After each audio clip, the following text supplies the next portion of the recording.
This photo of two friends seemed innocent, until historians noticed a dark secret. The National Museum of African American History and Culture in Washington, D.C. received donations almost daily, boxes of family photographs, documents, artifacts that people hoped would contribute to the preservation of Black history. James Rivera had worked as a curator there for 5 years, and he had seen thousands of images pass through his hands. Daguerreotypes of freedmen, portraits of civil rights activists, snapshots of everyday life across generations. But on a humid September morning in 2024, he opened a box that made him stop and stare.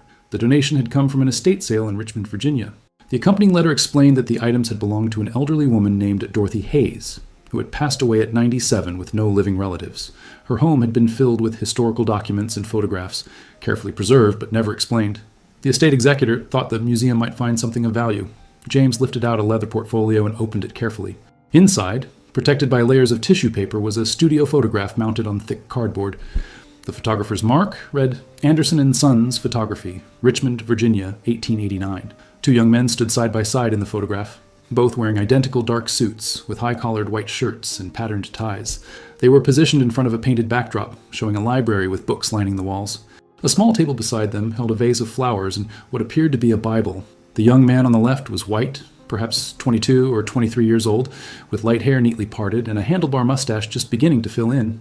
His expression was serious but warm, his eyes looking directly at the camera with confidence. The young man on the right was black, roughly the same age, with a strong jaw and intelligent eyes. His posture was equally upright, his clothing identical in quality and style to his companions. Most striking was the positioning. The white man's hand rested on the black man's shoulder, and the black man's hand reached across to grip his companion's forearm. It was an unmistakable gesture of friendship, of brotherhood even. For a photograph taken in 1889 Virginia, just 24 years after the end of the Civil War, in a time when Jim Crow laws were solidifying racial segregation across the South, this image was extraordinary. Interracial friendship existed, certainly, but it was rarely documented so formally, so publicly. Studio portraits were expensive, deliberate affairs. People didn't commission them casually. James pulled out his magnifying glass and examined the photograph more closely. That was when he began to notice the details that didn't fit the narrative of simple friendship. The white man's hand on his companion's shoulder. James looked closer and saw that the fingers weren't resting gently but gripping tightly, the knuckles slightly white from pressure. The black man's smile, which had seemed genuine at first glance, didn't quite reach his eyes. In his free hand, the one not gripping his friend's arm was clenched into a fist at his side. James moved his magnifying glass across the background of the photograph. The painted backdrop showed a refined library, but in the lower right corner, partially obscured by the small table, something hung on the wall. He adjusted his desk lamp and leaned closer. It was a chain, heavy links painted into the backdrop, incongruous with the elegant library setting. Why would a photography studio include a chain in a backdrop meant to suggest education and refinement? James turned the photograph over. The back of the mounting board was yellowed with age, but someone had written across it in faded brown ink. The handwriting was shaky, as if written quickly or under emotional duress. Thomas and Marcus. The last photograph before the departure. May God forgive us for what we have done. September 14th, 1889. James read the inscription 3 times. Last photograph before the departure. Were they going somewhere together?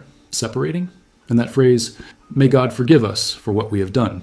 Not what we must do or what we will do, but what we have done. Something had already happened when this photograph was taken. Something that required divine forgiveness.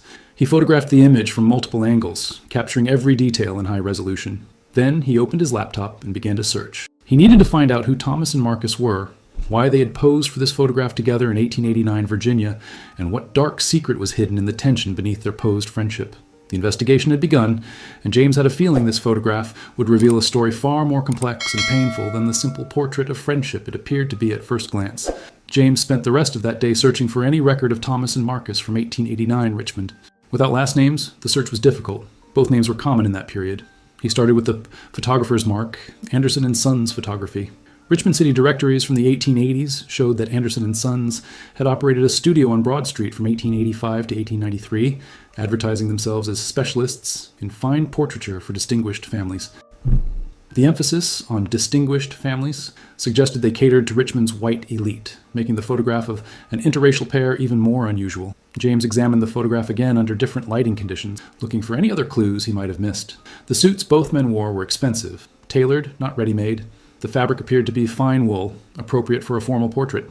Their shoes, visible at the bottom of the frame, were polished leather. Everything about their presentation suggested wealth and status, but something about the black man's posture nagged at James.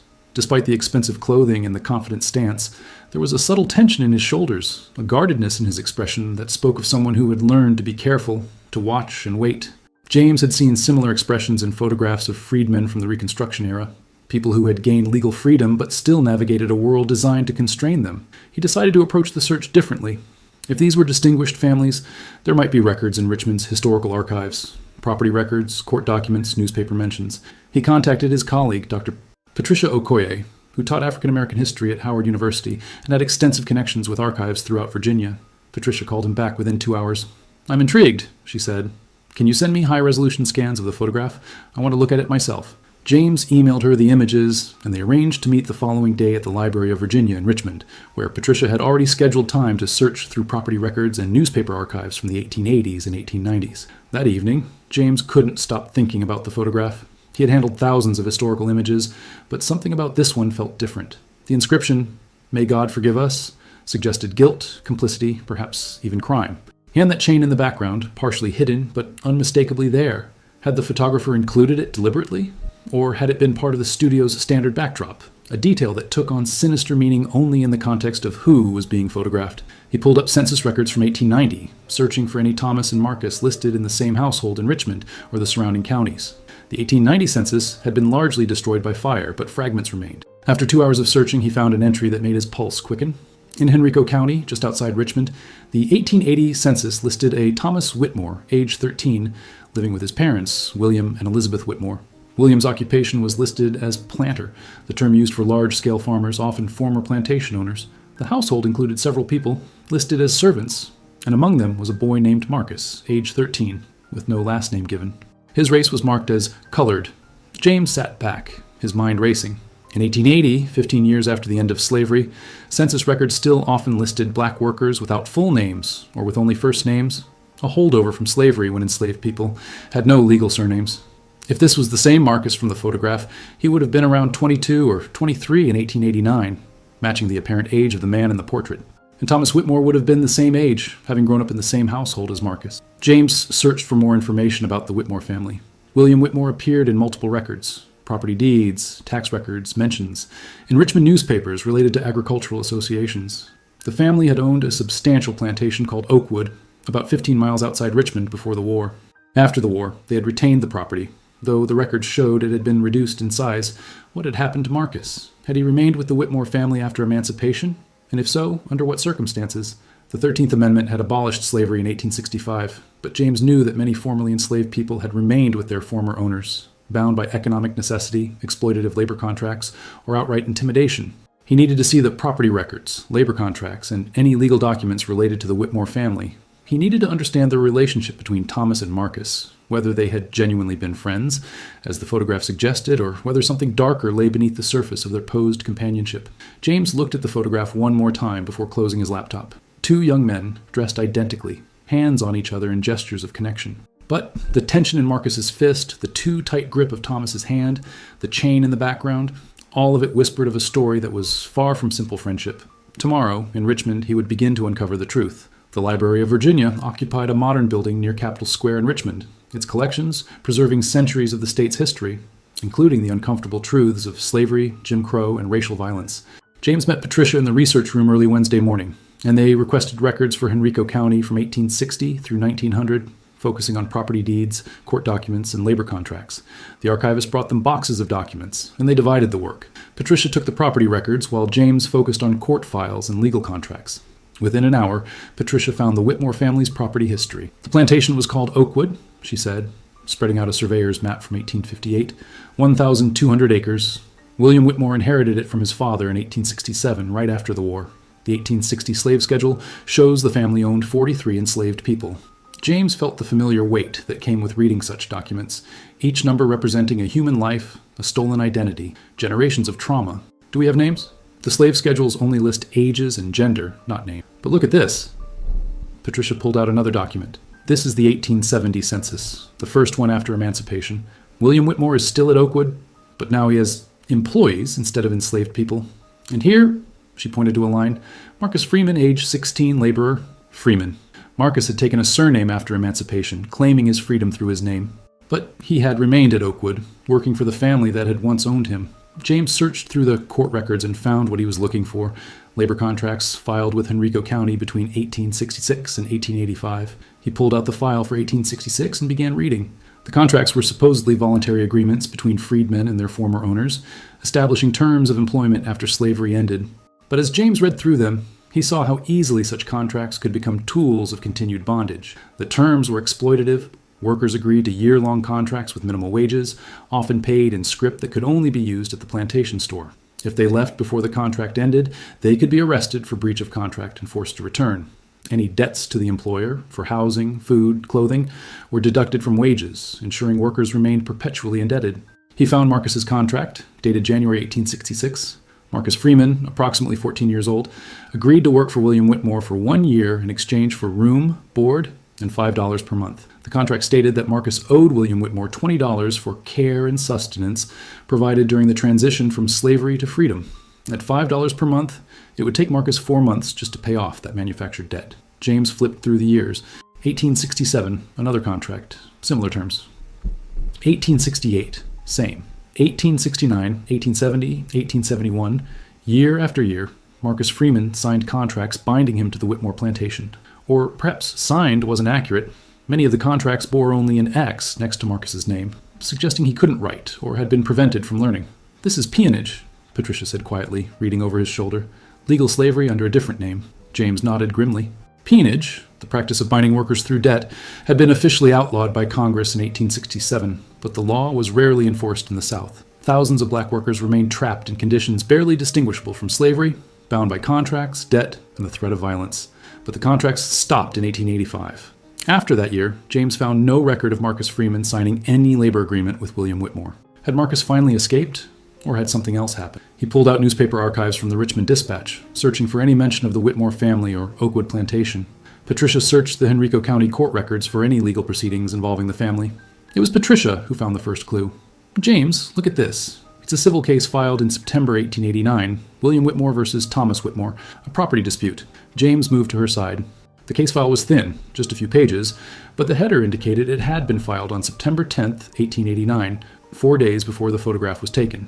The complaint was written in the formal legal language of the period, but its meaning was clear. William Whitmore was accusing his son Thomas of attempting to steal property that rightfully belonged to the family estate. The specific property wasn't detailed in the filing, only described as human chattel unlawfully retained. "A human chattel," James said softly. In 1889, 24 years after the 13th Amendment, Patricia pointed to another line. "And look at this. Thomas filed a counterclaim the same day. He accused his father of maintaining illegal peonage contracts and claimed he had evidence of fraud and coercion." James felt pieces clicking into place. Thomas Whitmore had discovered what his father was doing. He had found evidence that Marcus Freeman, and possibly others, were being held in illegal bondage through fraudulent contracts and debt manipulation. And Thomas had decided to act, to testify against his own father. That would explain the inscription on the photograph. "May God forgive us for what we have done." Thomas had betrayed his father. He had chosen his friend over his family, justice over loyalty. But what had happened next? The case file showed the initial complaint and counterclaim, but nothing more. No trial date, no resolution, no verdict. James searched the newspaper archives for September and October 1889, looking for any mention of the Whitmore case. He found nothing. No trial announcements, no reports of testimony, no scandal. For a prominent family like the Whitmores, the absence of coverage was suspicious. Then, Patricia found something in the November 1889 papers. A brief obituary, tucked on an inside page. Thomas William Whitmore, age 23, died suddenly on October 2, 1889, at his family home in Henrico County. He is survived by his father, William Whitmore, and mother, Elizabeth Whitmore. Services will be private. The family requests no visitors. James read it twice. Thomas had died less than 3 weeks after the photograph was taken. Less than a month after filing his counterclaim against his father. The timing was too convenient to be coincidence. "We need to find out how he died," James said. "And we need to find out what happened to Marcus." James and Patricia requested death certificates for Henrico County from October 1889. The clerk brought them a ledger book, its pages brittle and yellowed. James found Thomas Whitmore's entry dated October 2, 1889. The cause of death was listed as accidental shooting. The attending physician was Dr. Samuel Harrison. The informant who reported the death was William Whitmore, father of the deceased. "Accidental shooting," Patricia said skeptically. 3 weeks after he accused his father of illegal peonage. James photographed the page. "We need to find the coroner's report, if there was one, and any newspaper coverage of the death." They returned to the newspaper archives, this time searching specifically for Thomas Whitmore's death. In the October 4th, 1889 edition of the Richmond Dispatch, they found a longer article, Tragedy at Oakwood Plantation. Young Thomas Whitmore, son of respected planter William Whitmore, died Tuesday evening in what authorities are calling an unfortunate hunting accident. According to Sheriff Martin Crawford, young Whitmore was cleaning a rifle when it discharged, striking him in the chest. He died within minutes. Dr. Samuel Harrison, the family physician, confirmed the death as accidental. The family is said to be devastated by the loss of their only son. The article continued with praise for the Whitmore family's standing in the community, William's service on various boards, and expressions of sympathy from neighbors. There was no mention of the pending legal case between father and son. "This is a cover-up," Patricia said flatly. "A prominent family loses their son in a hunting accident just as he's about to expose his father in court. The sheriff calls it accidental before any investigation. The family physician signs off on it, and somehow the newspapers never mention the legal dispute." James agreed, but proving it more than a century later would be difficult. They needed to find people who had witnessed what happened. Servants, workers, neighbors who might have written letters or kept diaries. And they needed to find Marcus Freeman. He had been at the center of Thomas's accusations. He must have known the truth about what happened at Oakwood. If Marcus had survived, if he had left any record, it might hold the answers they needed. James searched for Marcus Freeman in records after 1889. The 1890 census was destroyed, but the 1900 census might show where Marcus had ended up. He pulled up the digital archives and began searching Virginia, then expanding to neighboring states. He found nothing. No Marcus Freeman of the right age anywhere in Virginia, Maryland, North Carolina, or West Virginia in the 1900 census. It was as if Marcus had vanished after that photograph was taken. Could he have died too? Patricia asked. Maybe William Whitmore killed both of them. Or maybe Marcus escaped, James said. If Thomas was trying to free him, maybe he succeeded before he died. Maybe Marcus ran and changed his name to avoid being tracked. Patricia pulled out her phone. "I'm going to contact the African American Genealogy Network. They specialize in tracing families through the post-emancipation period when records get spotty. If Marcus survived and had descendants, they might be able to find them." While Patricia made calls, James continued searching through Henrico County records. He found property transfers for Oakwood Plantation. William Whitmore had sold portions of the land in 1891 and 1893, suggesting possible financial difficulties. He found tax records, business licenses, and mundane legal filings, but nothing about the case between father and son, nothing about what had really happened in September and October of 1889. Then he found something unexpected, a probate record from 1912. William Whitmore had died at age 78, and his estate was being settled. The probate included an inventory of property, debts, and assets. Among the debts listed was a curious entry. Outstanding legal settlement, Freeman matter, $500. James stared at the entry. 23 years after Thomas's death, William Whitmore's estate still acknowledged an unresolved legal matter involving someone named Freeman. $500 in 1912 was a substantial sum, roughly equivalent to $15,000 in 2024. What was this settlement for? He searched for any related documents, but found nothing. The Freeman matter remained unexplained, a cryptic reference in an old man's probate file. Patricia returned with news. "I spoke with Dr. Raymond Cole at the Freedmen's Bureau Project. He's going to search their database for any Marcus Freeman who might have relocated after 1889. They have records from black churches, mutual aid societies, and freedmen's schools that sometimes fill in gaps when census data is missing." James showed her the probate entry. "Look at this. William Whitmore owed money related to a Freeman matter when he died in 1912. "A settlement," Patricia said thoughtfully. "Maybe Thomas did free Marcus before he died. Maybe William had to pay Marcus as part of settling the legal case, pay him back wages, compensate him for years of illegal peonage. But why would that still be outstanding in 1912? Maybe Marcus was never found to receive the payment. Or maybe William fought it in court for years and it wasn't resolved until after his death." James felt they were circling something important, a truth buried under layers of legal maneuvering and family secrets. The photograph showed Thomas and Marcus together, two young men whose lives had been intertwined since childhood. Thomas had tried to free his friend from his own father's exploitation, but something had gone terribly wrong. They needed to find Marcus Freeman's story, where he had gone after 1889, whether he had ever received justice, whether he had survived to tell his version of what happened at Oakwood Plantation. 3 days later, Dr. Raymond Cole called James with the first break in Marcus Freeman's trail. "I found him," Raymond said, excitement evident in his voice. "Or at least, I found someone who matches the profile." In 1891, a man named Marcus Freeman joined the First Baptist Church of Philadelphia. The membership roll lists him as 24 years old, originally from Virginia, employed as a carpenter. "Philadelphia," James repeated, already pulling up his laptop. "That's a long way from Richmond." "That's what makes me think it's him," Raymond said. A lot of freedmen headed north to escape the South, especially if they were running from dangerous situations. Philadelphia had a strong black community, good employment opportunities, and most importantly, it was far enough from Virginia that a former enslaved person could start fresh. Raymond sent James digital copies of the church records. The entry for Marcus Freeman was brief. admitted to membership on April 12, 1891, by profession of faith. The handwriting was neat, the record routine, but it meant Marcus had survived whatever happened at Oakwood. He had escaped, traveled hundreds of miles north, and begun rebuilding his life. James searched Philadelphia city directories from the 1890s. In the 1892 directory, he found Marcus Freeman listed as a carpenter, residing at 712 South Street in the heart of Philadelphia's black neighborhood. By 1895, the same Marcus Freeman was listed as owning a small carpentry business on Lombard Street. He made it, James said to Patricia when he called her with the news. Marcus got out and built a life for himself. That's remarkable, Patricia said, but I want to know how he escaped and what he knew about Thomas Whitmore's death. James continued his search through Philadelphia records. In 1896, Marcus Freeman married a woman named Sarah Johnson at First Baptist Church. The marriage record listed Marcus as 30 years old, born in Virginia, both parents deceased. It was common for formerly enslaved people to list their parents as deceased, even if they didn't know their fate. Slavery had broken so many families apart that reunification was often impossible. The 1900 census showed Marcus and Sarah Freeman living on South Street with 2 young children. Marcus's occupation was listed as carpenter and contractor. He had clearly prospered, moving from wage labor to business ownership in less than a decade. But the real discovery came when James searched Philadelphia newspaper archives. In the October 15, 1899 edition of the Philadelphia Tribune, a black newspaper, he found an article that made his hands shake. Local businessman shares story of escape from peonage. The article began, Mr. Marcus Freeman, respected carpenter and member of our community, spoke Thursday evening at the Mother Bethel AME Church about his experiences under illegal peonage in Virginia following the war. Mr. Freeman's testimony offered a sobering reminder that the fight for true freedom continues decades after emancipation. James read the article 3 times. Marcus had gone public with his story. He had stood before a church congregation and told them what had happened at Oakwood Plantation. The article didn't provide details of his testimony, only summarizing that Marcus had described years of forced labor, fraudulent contracts, and violence used to keep workers from leaving. It mentioned that he had escaped with the help of a friend who paid the ultimate price for his conscience.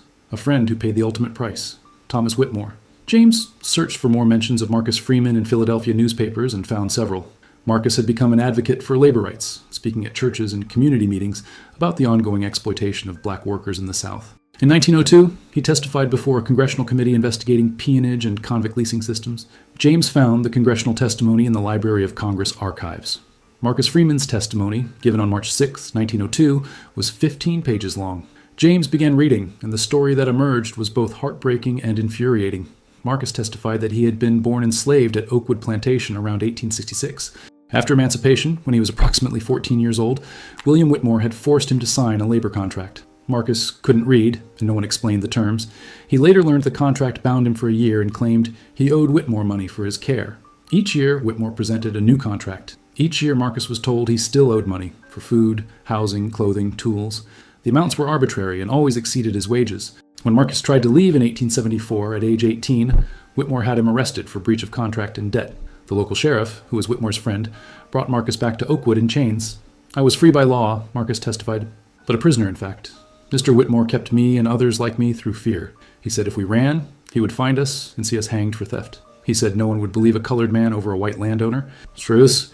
Marcus described years of this existence, working from dawn to dusk, never able to save money, never able to leave. Other workers came and went, but Marcus remained, trapped by circumstances and by Whitmore's threats. Then, in 1888, something changed.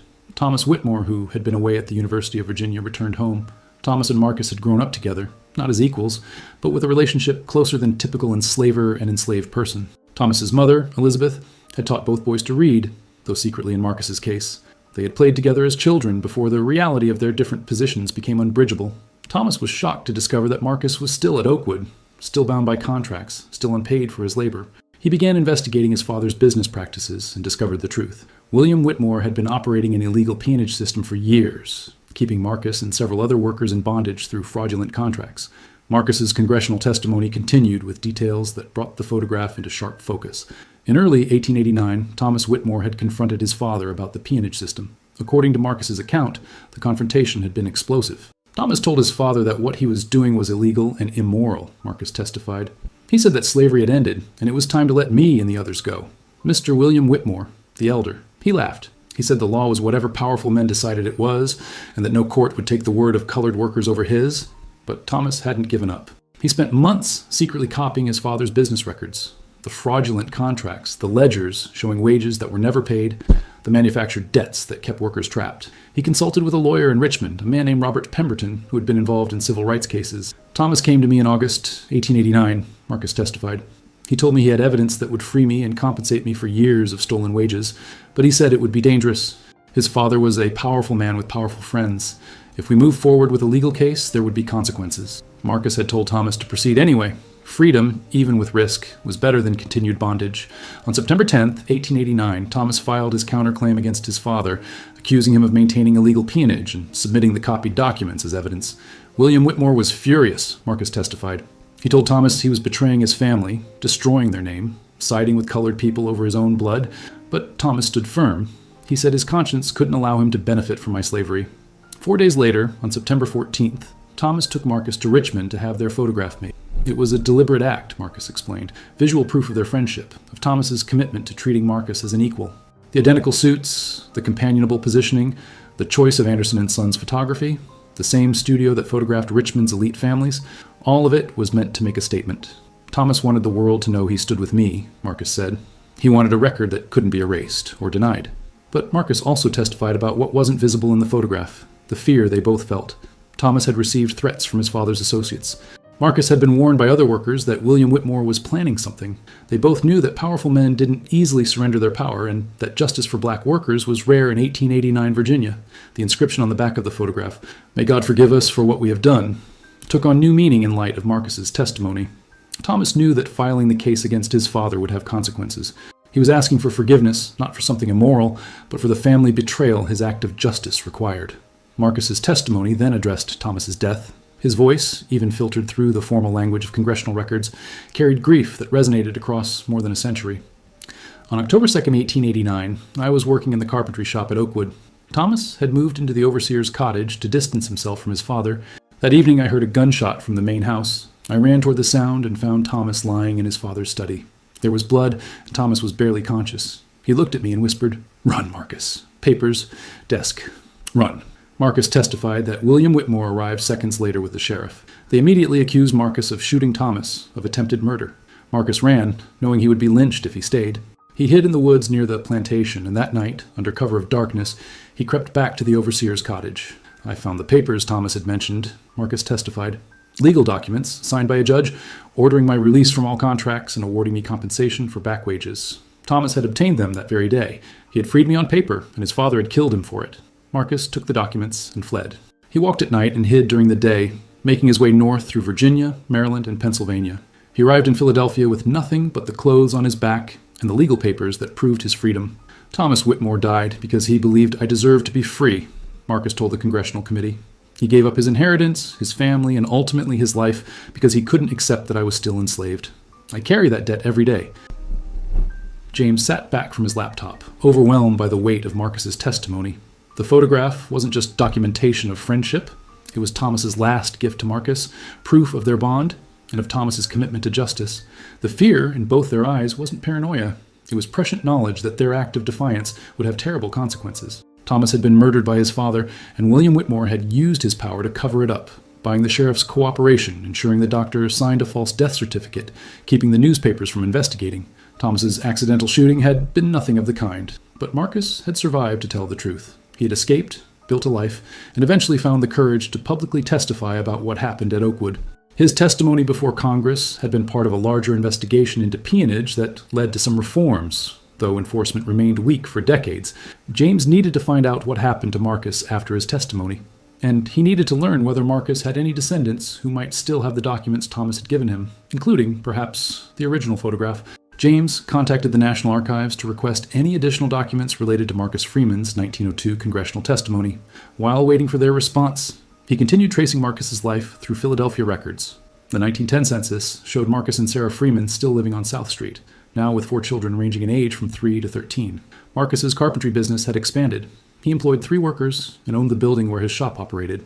His success was remarkable, given that he had arrived in Philadelphia penniless just 19 years earlier. James found articles about Marcus in the Philadelphia Tribune throughout the 1900s and 1910s. He had become a prominent figure in the city's black community, serving on the board of the First Baptist Church, advocating for workers' rights, supporting education initiatives. In 1915, he gave a speech at the dedication of a new school, talking about the importance of education as a tool for freedom. But it was a 1920 article that provided James's next breakthrough. The Tribune published a feature story about successful black business owners in Philadelphia, including a long profile of Marcus Freeman. The article mentioned that Marcus kept in his office documents from his past that remind him daily of the cost of freedom. James needed to find those documents.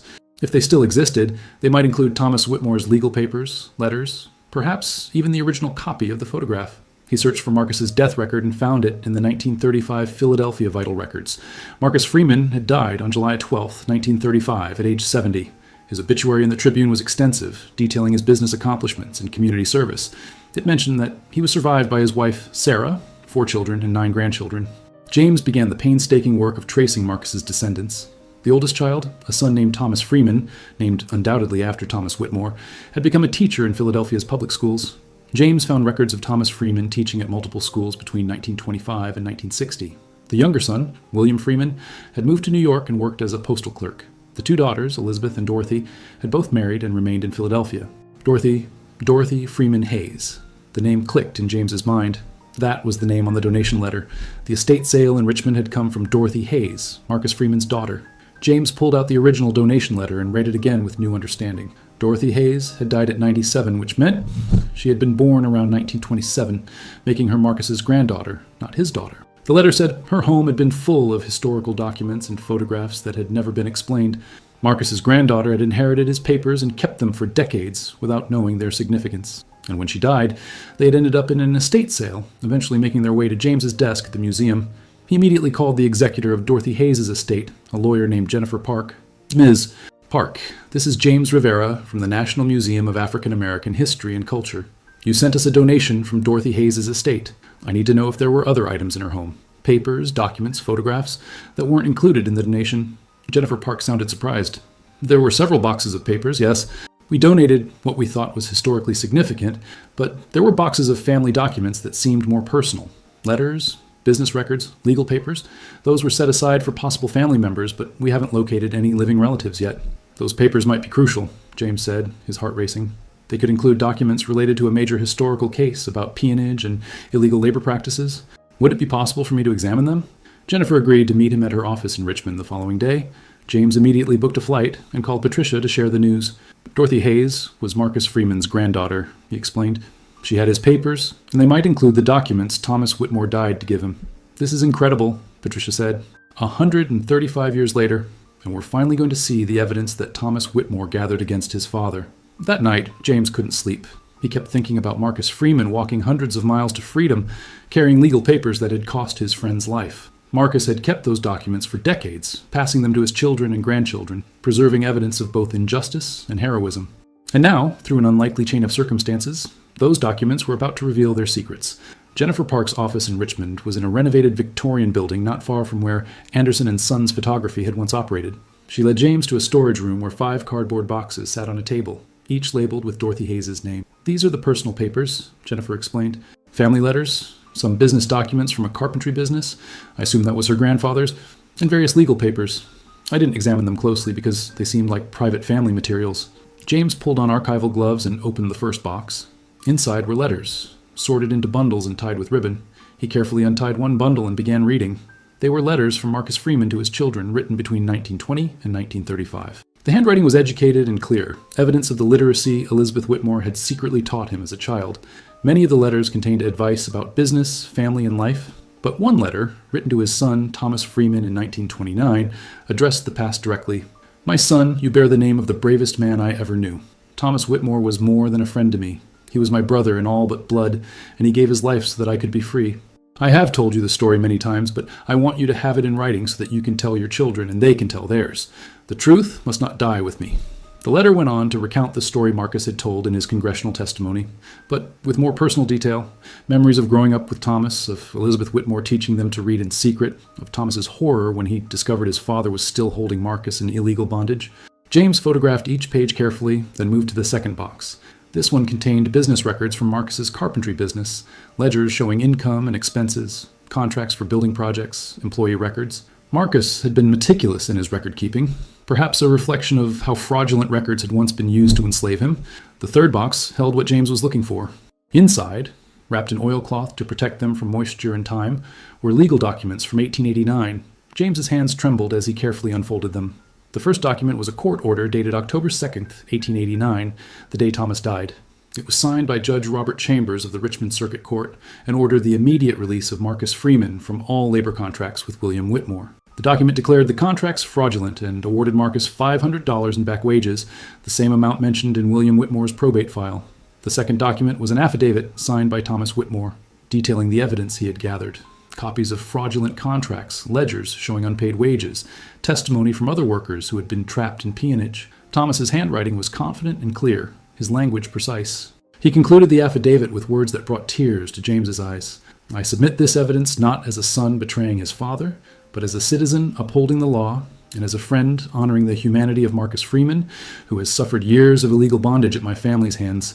If there is shame in this testimony, it belongs to those who maintain such systems, not to those who expose them. I am prepared to accept any consequences that come from speaking this truth." James sat back, overwhelmed. Thomas had known the risk. He had filed these papers knowing his father might retaliate, and he had done it anyway, because Marcus's freedom was worth more than his own safety. The third document was a copy of the photograph. Not the original, that was the one James had found in the donation, but a second print, with a note attached in Thomas's handwriting. To Marcus, "This photograph was taken so that no one can deny our friendship or question my sincerity in advocating for your freedom. We stand as equals here, as we should stand under the law. If something happens to me, use this evidence to prove the truth. Your friend always, Thomas Whitmore." September 14th, 1889. James photographed everything, his mind racing with the implications.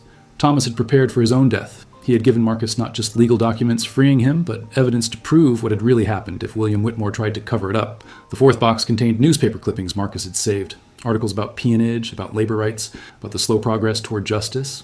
And buried among them was a brittle newspaper clipping from a Richmond paper dated November 1912. The headline read, "William Whitmore, prominent planter, dies at 78. Marcus had saved his enslaver's obituary. James read it and found it was the typical laudatory piece about a respected citizen and successful businessman. There was no mention of Thomas's death, no mention of peonage, no hint of the truth. William Whitmore had died with his reputation intact, his crime unpunished. But Marcus had known, and Marcus had made sure the evidence survived. The fifth box contained personal items, Marcus's Bible, a pocket watch, and a small leather journal. James opened the journal carefully. It was a diary Marcus had kept from 1890 to 1900, documenting his new life in Philadelphia. The first entry, dated January 15th, 1890, began, "I am free. Thomas died to make it so, and I will not waste the gift he gave me. Today I begin my life as a truly free man." James read through entries describing Marcus's arrival in Philadelphia, his struggle to find work, his determination to build something meaningful with his freedom. There were entries about meeting Sarah, about starting his carpentry business, about the birth of his children, and scattered throughout were entries about Thomas. June 12th, 1891. Today would have been Thomas's 25th birthday. I think of him often and wonder what he would have become if he had lived. A lawyer, perhaps, fighting for justice. Or a teacher, like his mother. He had a good heart, rare in a world that often rewards cruelty. September 14th, 1895. 6 years ago today, Thomas and I had our photograph made. I look at it sometimes and remember his courage. He knew what his father might do, and he moved forward anyway. I try to live my life in a way that honors his sacrifice. October 2nd, 1800. 11 years since Thomas died. My son Thomas is learning to read. I teach him every night. The way Thomas's mother taught us, I tell him about the man whose name he carries and why courage matters more than comfort. James closed the journal, deeply moved. Marcus had never forgotten. He had carried Thomas's memory for nearly half a century, passing the story to his children, preserving the evidence, ensuring that both the injustice and the heroism would be remembered. James spent 2 days in Richmond, carefully documenting every item from Dorothy Hayes' estate. With Jennifer Park's permission and assistance, he arranged for the documents to be professionally preserved and eventually donated to the National Museum, where they would be available to researchers and the public. But James had one more task. He needed to find living descendants of Marcus Freeman and tell them the story. He also wanted to find descendants of Thomas Whitmore, if any existed, so they could know the truth about their ancestors' courage and sacrifice. Patricia helped him trace the Freeman family line. Marcus's son Thomas had 3 children, one of whom, Marcus Freeman II, had become a civil rights lawyer in the 1960s. Marcus II had 2 daughters, both still living. Patricia found contact information for the older daughter, Dr. Alicia Freeman, a retired professor of African American history living in Oakland, California. James called her, his heart pounding. "Dr. Freeman, my name is James Rivera. I'm a curator at the National Museum of African American History and Culture. I've been researching your great-great-grandfather Marcus Freeman, and I've discovered some remarkable documents about his life and his friendship with a man named Thomas Whitmore." There was a long pause. Then Alicia Freeman said, her voice thick with emotion, "Thomas Whitmore, I know that name. My grandfather, Marcus Freeman II, told me stories about him when I was a child. He said Thomas Whitmore was the reason our family was free, the reason we existed at all. But we never had proof, never had documents. Just stories passed down through generations. I have the proof," James said. "I have the legal documents Thomas Whitmore filed to free your great-great-grandfather. I have an affidavit he wrote, a photograph they took together, and your great-great-grandfather's diary describing their friendship and Thomas's sacrifice. Would you like to see them?" Alicia Freeman flew to Washington 3 days later. James met her at the museum with Patricia, and they spent an afternoon going through the documents. Alicia examined each item with the care of a historian and the emotion of a descendant learning her family's full story for the first time. When she saw the photograph, her great-great-grandfather's young face, the fear in his eyes, but also the strength, standing beside the white man who would die to free him, she wept openly. "We always knew Marcus Freeman was brave," she said. "We knew he escaped and built a life, but I never fully understood how he got free or what it cost. Thomas Whitmore, he was just a name in family stories, almost mythical. But this," she gestured at the documents, "this makes him real. It makes his sacrifice real." James showed her the letter Thomas had written on the back of the photograph. "If something happens to me, use this evidence to prove the truth." He showed her Marcus's diary entries, the decades of remembering and honoring Thomas's memory. "They loved each other," Alicia said simply. "Not in a romantic way, but as brothers. The system tried to make them enslaver and enslaved, but they refused to accept those roles. They insisted on being friends, equals, even when it cost Thomas everything." James then addressed what might be a sensitive question. "Dr. Freeman, I'd like to create an exhibition about this story, about Marcus and Thomas, about peonage, about the courage it took to stand against injustice. Would you and your family be comfortable with that?" "Comfortable?" Alicia laughed, wiping her eyes. "It would be an honor. This story needs to be told. People need to understand that slavery didn't end in 1865. It just took different forms. And people need to know about individuals like Thomas Whitmore, white people who actually put their lives on the line for justice, not just their comfort or their reputation." Over the next weeks, James worked with Alicia and other Freeman family members to plan the exhibition. They decided to title it "The Photograph That Testified," a story of friendship, courage, and the fight against peonage. But James still wanted to find Thomas Whitmore's descendants. William Whitmore's line was easy to trace. He had a daughter from a second marriage who had children and grandchildren, but James wondered if those descendants knew the truth about their ancestor, or if they had grown up believing the sanitized version of William Whitmore as a respected planter. Patricia found a descendant named Robert Whitmore, a retired attorney living in Alexandria, Virginia. He was William Whitmore's great-great-grandson.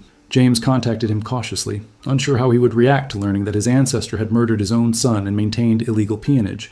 Robert Whitmore agreed to meet. When James told him the story, showing him the documents, the photograph, Marcus's testimony, Robert sat in silence for a long time. Finally, he spoke. "My family always said Thomas died in a hunting accident. We were told he was the favorite son, that his death devastated my great-great-grandfather. There were hints of some kind of conflict between them, but nothing specific. This," he looked at the affidavit, at Thomas's clear handwriting, "this explains so much." "How do you feel about it?" James asked carefully. Robert met his eyes. "Ashamed that William Whitmore was my ancestor. Proud that Thomas Whitmore was. I never knew him, but I'm grateful he did the right thing, even though it cost him everything. And I'm grateful to Marcus Freeman for preserving Thomas's memory, for making sure the truth survived." He paused, then continued. "My family benefited from wealth built on enslaved labor and illegal peonage. That's a hard truth to face, but pretending it didn't happen or making excuses for it would be worse. I'd like to be part of telling this story if you'll let me. Thomas Whitmore should be remembered as the man he was, someone who chose justice over family loyalty, who saw Marcus Freeman's humanity when others refused to." 6 months later, the National Museum of African American History and Culture opened The Photograph That Testified. The exhibition occupied a prominent gallery, and lines formed before the doors opened on the first day. The centerpiece was the photograph itself, displayed at eye level with professional lighting that revealed every detail. The fear in both men's eyes, the tight grip of Thomas's hand, Marcus's clenched fist, the chain barely visible in the background. Beside it was Thomas's note. "We stand as equals here, as we should stand under the law." The exhibition told the complete story through documents, letters, and contextual information. It explained the system of peonage that trapped thousands of black workers after slavery officially ended. It showed copies of the fraudulent contracts Marcus had been forced to sign, the court order that freed him, Thomas's affidavit against his father.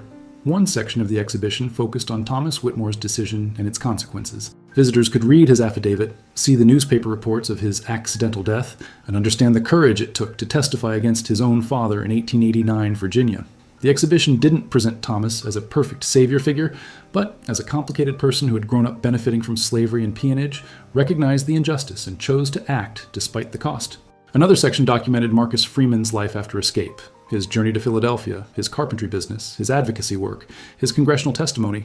Visitors could see pages from his diary, letters to his children, and newspaper articles about his success. The exhibition showed that freedom once gained could lead to remarkable achievements.